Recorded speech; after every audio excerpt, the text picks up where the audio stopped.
गुरुदेव।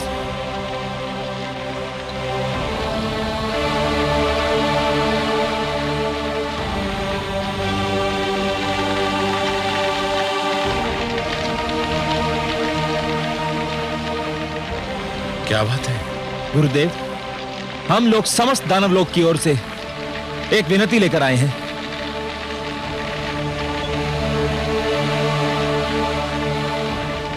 क्या विनती लेकर आए हो तुम? सोमवती अमावस्या के आरंभ होने में अधिक समय नहीं रह गया है। जो कुछ कहना है शीघ्र से शीघ्र कहो। गुरुदेव, आप इस अनुष्ठान को स्थगित कर दीजिए। हाँ गुरुदेव, हम सबकी विनती है कि आप इस कठोर अनुष्ठान का निर्णय बदल दें। निर्णय बदल दूं? जानते हो तुम क्या कह रहे हो? तुम ये नहीं कह रहे हो कि मैं अपना निर्णय बदल दूं। तुम ये कह रहे हो कि मैं अपने जीवन का नियम बदल दूं, मैं अपने सिद्धांतों को बदल दूं। तुम ये कह रहे हो कि मैं शिव शंकर को दिया हुआ वचन तोड़ दूं। तुम मेरे पास विनती लेकर नहीं, अपने गुरु के लिए अपमान की योजना लेकर आए हो। नहीं नहीं गुरुदेव, ऐसा मत कहिए।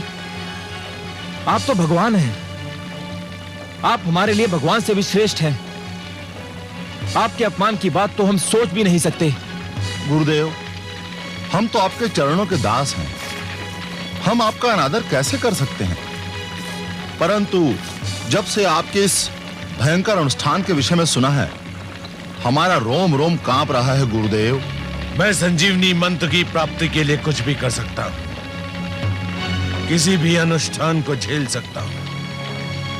हमें वो शक्ति नहीं चाहिए गुरुदेव, जिस शक्ति के कारण आपको अपने प्राण दांव पे लगाने पड़े। और मुझे वो प्राण नहीं चाहिए जो मेरे सम्मान का मूल्य हो, जिसके लिए मुझे सम्मान का त्याग करना पड़े। तुम चाहते हो कि मैं अपने अनुष्ठान को स्थगित करके मैं समस्त जीवन अपनी कायरता का बोझ लेकर अपने कंधों पर ढोता रहूं। तुम चाहते हो कि मैं जीवित रहूं, देवराज की वो हंसी सुनने के लिए जिसमें मेरे प्रति दया, करुणा और व्यंग के अतिरिक्त और कुछ ना होगा। नहीं शिष्य, नहीं, ये नहीं हो सकता, कदापि नहीं हो सकता। परंतु गुरुदेव, अब कोई कुछ नहीं कहेगा। ये तुम्हारे गुरु की आज्ञा है। तुमने अपना शिष्य धर्म निभाया, अब मुझे अपना गुरु धर्म निभाने दो। तुम सब इतना ध्यान रखोगे कि मेरे अनुष्ठान में कोई विघ्न न आने पाए। आप निश्चिंत रहिए गुरुदेव, आश्रम के चारों ओर कड़े पहरे का प्रबंध कर दिया गया है। और इस स्थान पर तो मैं स्वयं और महाराज काल केतु पारी बदल बदल कर पहरा देंगे।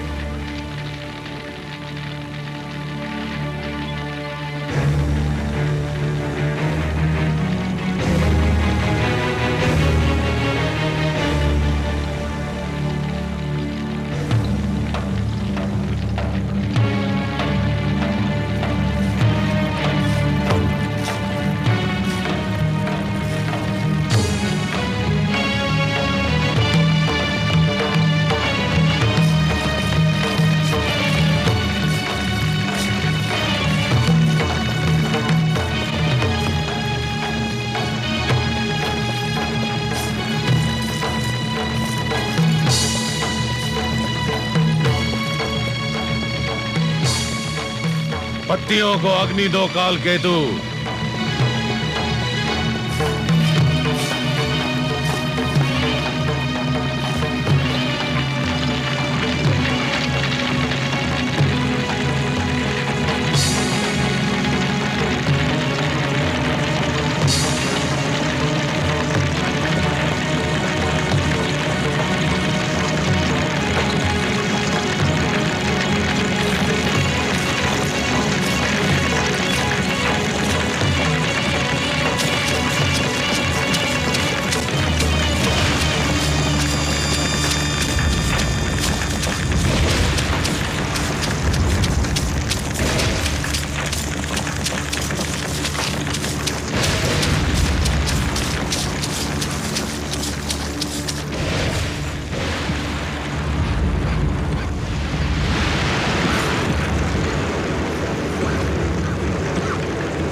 हे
नाथ, कहीं सचमुच देवराज का ये असीम विश्वास मात्र भ्रम न सिद्ध हो।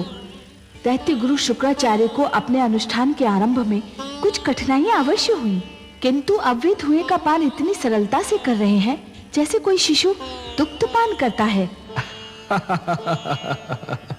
ये संकल्प की शक्ति है महादेवी। जब कोई व्यक्ति किसी कार्य को करने के लिए दृढ़ संकल्प कर लेता है तो पर्वत भी उसके सामने राई के समान हो जाता है। फिर कोई भी बाधा उसका मार्ग नहीं रोक सकती। हे महादेवी, जब एक छोटा सा झरना संकल्प कर लेता है तो चट्टानों की छाती चीर कर बाहर निकलता है। जब एक नन्हा सा बीज उगने का संकल्प करता है तो पथरीली धरती से बाहर फूट कर निकलता है। मानव के मन में असंख्य शक्तियां भरी हैं महादेवी, और इन सारी शक्तियों में महानतम शक्ति है संकल्प। संकल्प असंभव को भी संभव बना सकता है। इसका अर्थ तो ये हुआ कि देवलोक पर कोई महान संकट आने वाला है। निस्संदेह देवराज इंद्र के लिए समस्या अब और गंभीर हो सकती है महादेवी। दैत्य गुरु शुक्राचार्य का अभियान यदि सफल हो गया तो ऐसी घटनाएं घटित होंगी जिनसे सारी सृष्टि संकट में पड़ जाएगी। तीनों से बच कर रहे, शत्रु रोग अंगार, क्या जाने ये किस घड़ी ले ले क्या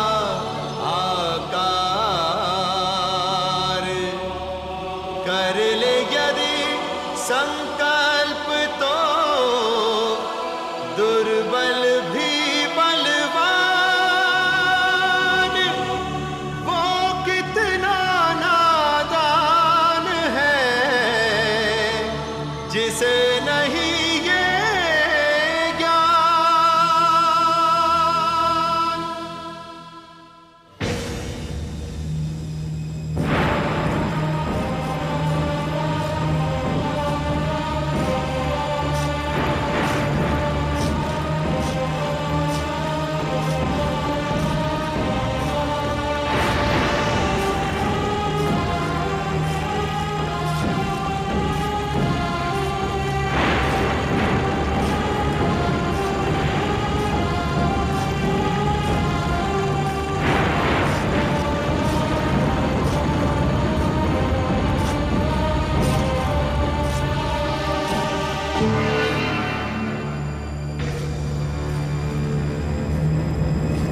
शुक्राचार्य की बुद्धि भ्रष्ट हो गई है। भला ऐसा अनुष्ठान किसी मानव के लिए संभव है? देवराज, अच्छा हुआ आप पीछे हट गए। ये अनुष्ठान तो प्राणदान का दूसरा नाम है। 1 वर्ष का अभियान है देवराज। यदि 1 सप्ताह भी पूरा हो जाए तो समझे चमत्कार हो जाएगा। 1 सप्ताह, बस 1 सप्ताह में आप सुन लेंगे कि दैत्य गुरु शुक्राचार्य और उनका अनुष्ठान दोनों वीर गति को प्राप्त हुए। नारायण नारायण।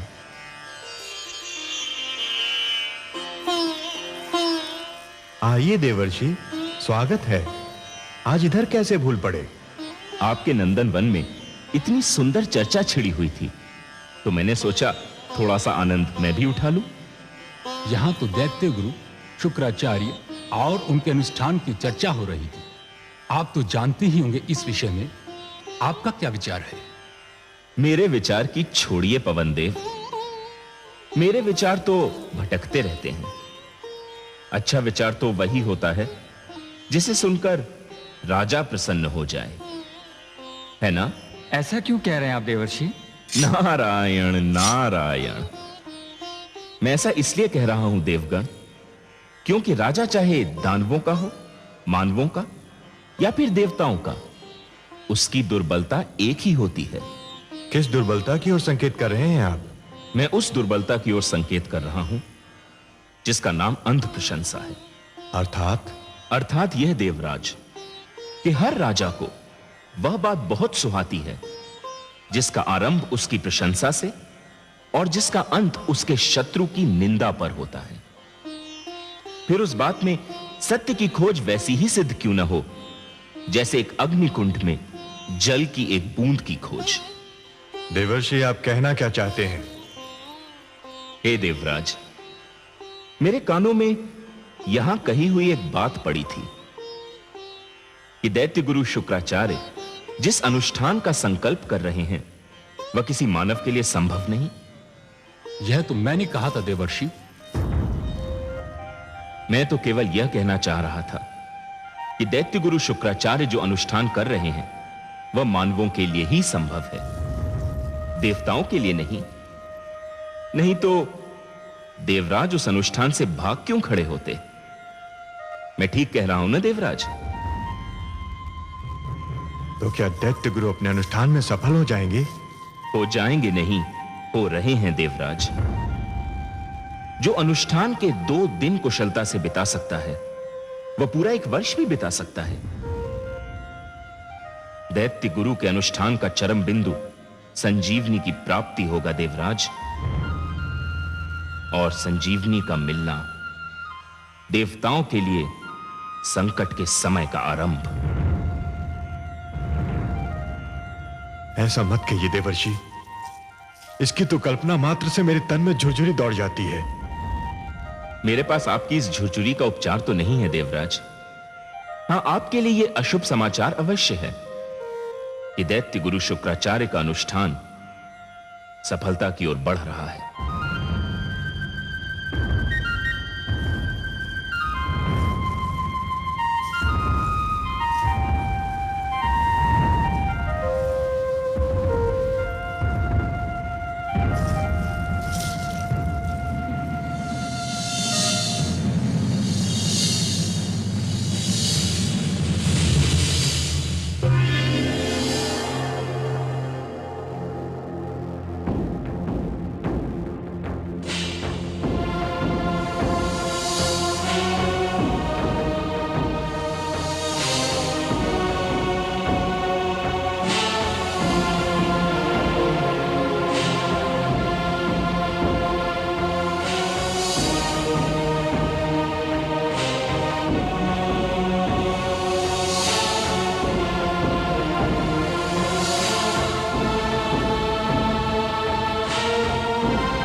देवर्षि, आपने ये क्या किया?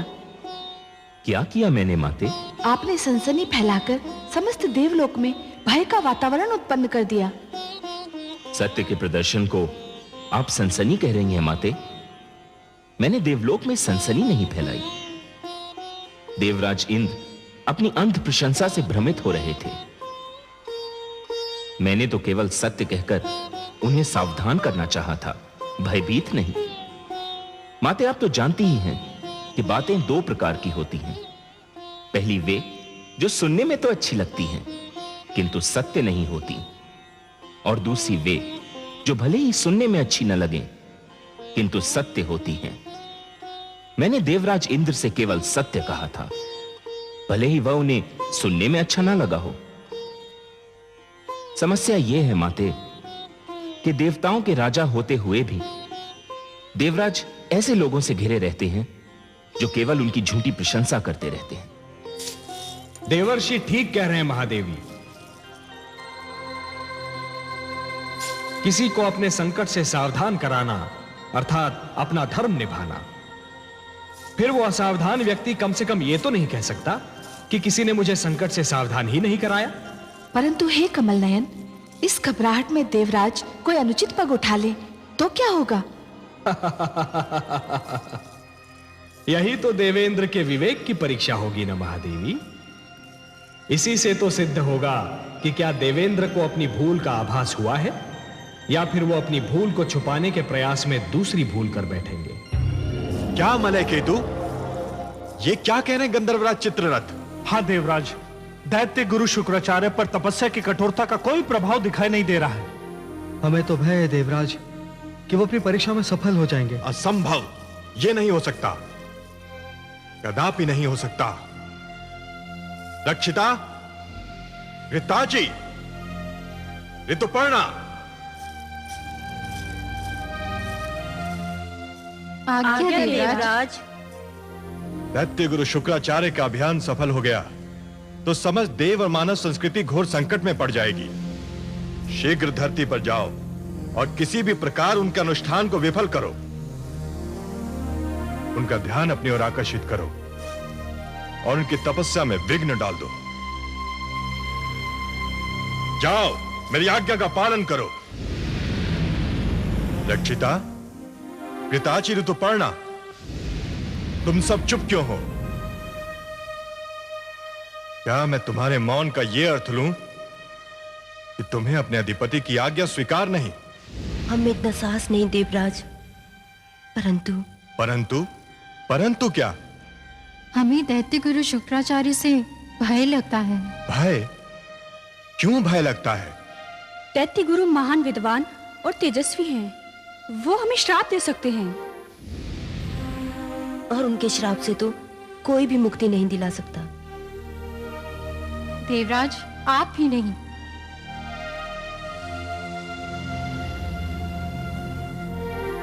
ये सत्य है, परंतु फिर होगा क्या? क्या हम कुछ भी न कर पाएंगे? क्या हम चुपचाप बैठे शुक्राचार्य के अभियान को सफल होता देखते रह जाएंगे? ये तो महान संकट की घोषणा के समान है। शुक्राचार्य का अनुष्ठान रोकना नितांत आवश्यक है, परंतु कौन करेगा ये कठिन कार्य?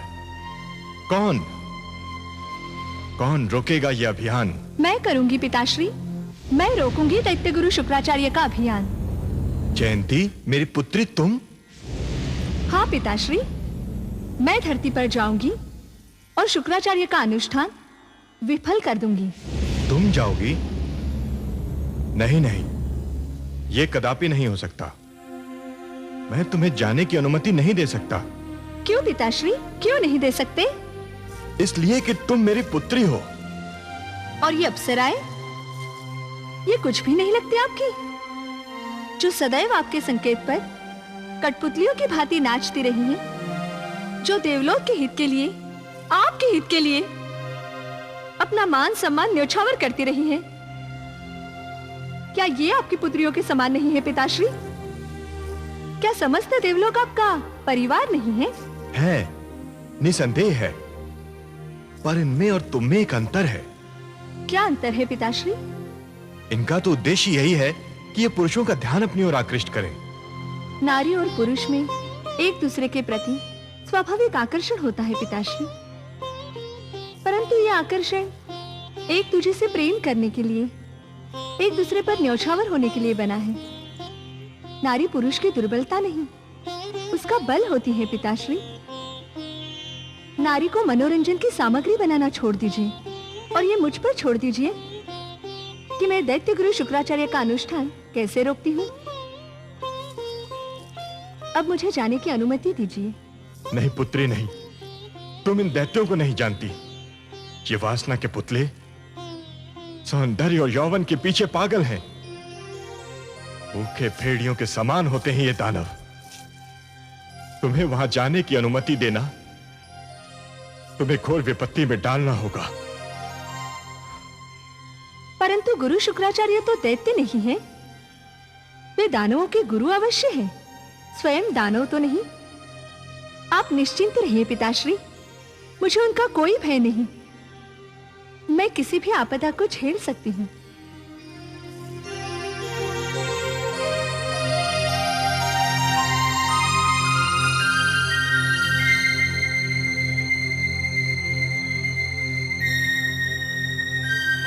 हे सर्वेश्वर, ये घटना तो बहुत विचित्र मोड़ ले रही है। अब तो देवराज इंद्र की पुत्री जयंती भी इस भयंकर खेल में कूद पड़ी है। भय महादेवी, भय। जो भी हो रहा है उसका कारण देवराज इंद्र का भय ही है।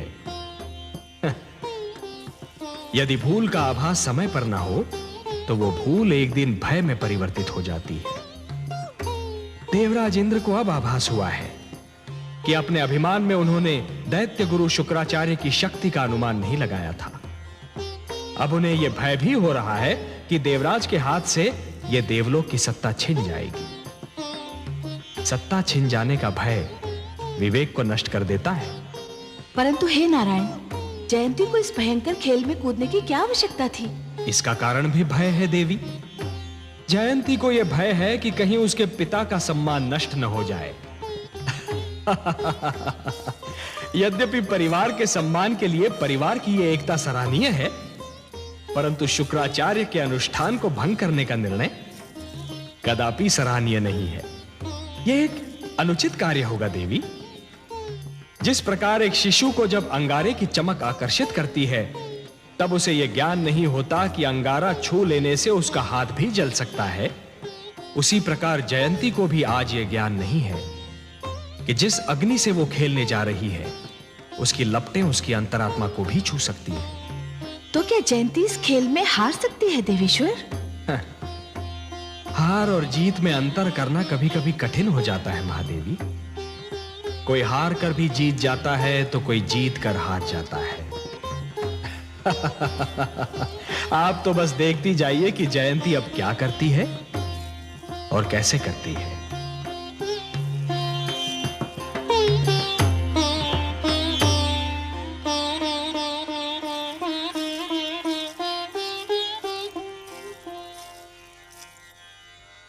पुत्री, तुम्हारा निर्णय सर्वथा अनुचित है।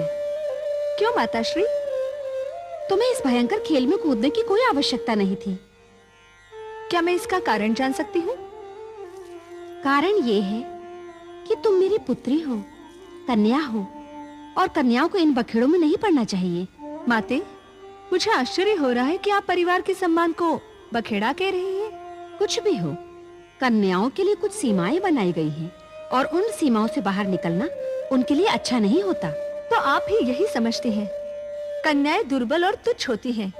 जो काम पुत्र कर सकते हैं वो पुत्रियां नहीं कर सकती, या उन्हें नहीं करना चाहिए।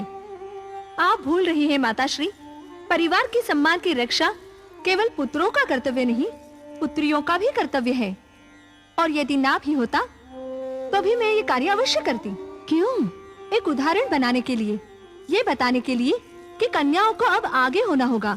वे सारे कार्य करने होंगे जो अब तक केवल पुरुषों के लिए सीमित समझे जाते थे।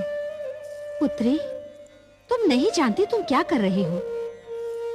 तुम दैत्य गुरु शुक्राचार्य की शक्ति को नहीं जानती। और माताश्री, आप मेरी क्षमता को नहीं जानती। मुझे अनुमति दीजिए।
मुझे तुम पर गर्व है पुत्र।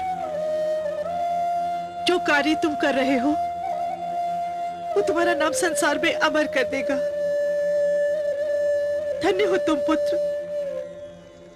तुम्हारा प्रयत्न सफल हो, तुम्हारी कामना पूर्ण हो, इसके लिए मैंने भी आज से अन्न और जल दोनों का त्याग कर दिया है। जब तक तुम्हारा अनुष्ठान पूरा नहीं होगा तब तक ना कुछ खाऊंगी और ना कुछ पीऊंगी। मेरा आशीर्वाद सदैव तुम्हारे साथ है, वो सदैव तुम्हें बल प्रदान करेगा।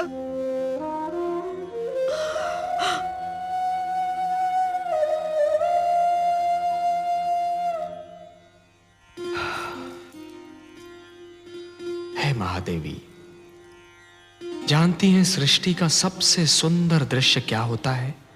हाँ कमल नयन, वो दृश्य जिसे देखकर आपका मुख पुष्प की भांति खिल उठता है, वही दृश्य जो हमने अभी देखा। आपने ठीक कहा महादेवी, आपने मेरे मन की बात कह दी। जब मां अपने पुत्र का दुख बांटने का प्रयास करती है तो मुझे लगता है कि सृष्टि का निर्माण निरर्थक नहीं था। लगता है जैसे सृष्टि के निर्माण का उद्देश्य पूरा हो गया हो। हे कमल नयन, माता और संतान का संबंध सृष्टि का सबसे सुंदर और सबसे शक्तिशाली संबंध है। इतना शक्तिशाली संबंध तो पिता और पुत्र का भी नहीं होता। पुत्र पिता का अंश अवश्य होता है, किंतु माता का तो पुत्र विस्तार होता है। इसीलिए तो माता अपने पुत्र का दुख देख नहीं पाती। पुत्र का दुख, पुत्र का कष्ट माता के लिए स्वयं उसी का दुख, उसी का कष्ट बन जाता है। हाँ महादेवी, आपने माता और पुत्र के संबंध को एक सुंदर परिभाषा दे दी। सत्य कहा आपने, माता अपने पुत्र के कष्ट को अपना ही कष्ट समझती है। जिस प्रकार घटा धरती पर बरसने के लिए व्याकुल रहती है, जिस प्रकार एक पुष्प वातावरण में अपनी सुगंध फैलाने के लिए व्याकुल रहता है, उसी प्रकार एक माता भी अपने पुत्र पर हृदय का सारा प्रेम लुटाने के लिए व्याकुल रहती है। ममता इस सृष्टि की सुंदर भावना है। धन्य है ये माता। मैं ऐसी माताओं को प्रणाम करता हूं।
ठहरो।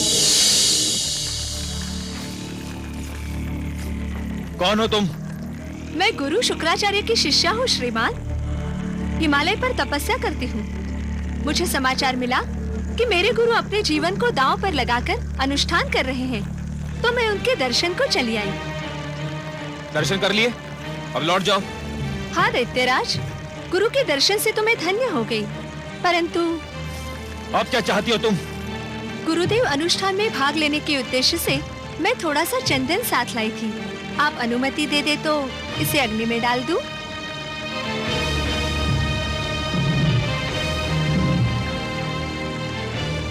जो करना है शीघ्र करो और यहाँ से तुरंत चली जाओ।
मैं संजीवनी मंत्र उसी को दूंगा जो 1 वर्ष तक धरती के 365 दिन वृक्ष से उल्टा लटक कर जल और अन्न त्याग कर केवल जलती हुई पत्तियों का धुआं पीता रहा पूरे 1 वर्ष।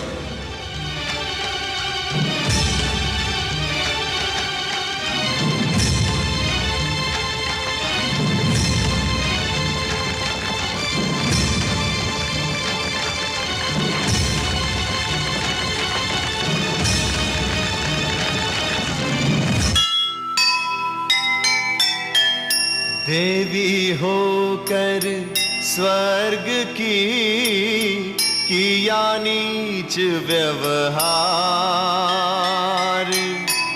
मन से बाहर आ गया मन का हाहाकार।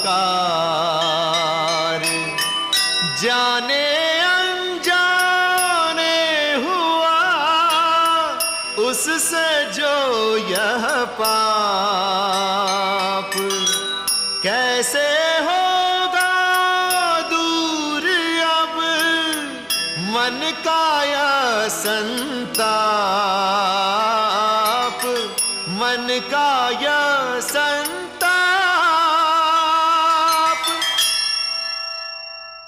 जो सुनेगा ये पुराण पाएगा सुख और ज्ञान, पाएगा सुख और ज्ञान। कर्म को ही धर्म जान, प्रेम की तू छेड़तान, प्रेम की तू छेड़तान। बीते युग बता रहे हैं, बीते युग बता रहे हैं, सत्य पथ पे चल